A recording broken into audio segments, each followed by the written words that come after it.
C'est le 28 mars 2024 que le gouvernement de la République démocratique du Congo a reconnu le combat de Simon Kimbangu pour l'émancipation de l'homme noir. Et c'est en date du 3 avril que le chef de l'État, Félix-Antoine Tshisekedi Tshilombo, a pris une ordonnance consacrant le 6 avril comme étant le jour de la commémoration du combat de Simon Kimbangu et de la conscience africaine. Cette ordonnance est la réalisation de la promesse du chef de l'État, faite particulièrement à l'église kimbanguiste lors de la commémoration du centenaire de cette grande communauté née du ministère prophétique de Simon Kimbangu à Kamba, de la province du Congo central.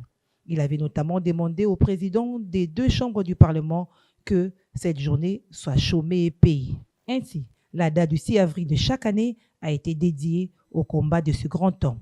Cette journée caractérise et symbolise le combat de cet héros national qui a mené sa lutte pour l'émancipation de l'homme noir, l'indépendance et l'avènement d'un monde libre. En effet, Simon Kimbangu est mort en 1951 en prison de suite de sa condamnation intervenue au terme d'un procès s'appuyant sur un acte d'accusation faussé qui cite les propos du Messie noir selon lesquels la colonisation allait finir et devrait finir.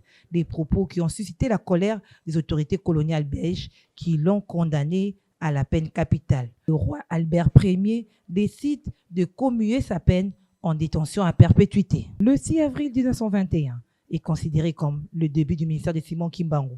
Pour les Kimbanguistes, c'est à cette date que le prophète Simon Kimbangu a opéré un miracle, la résurrection d'une fille.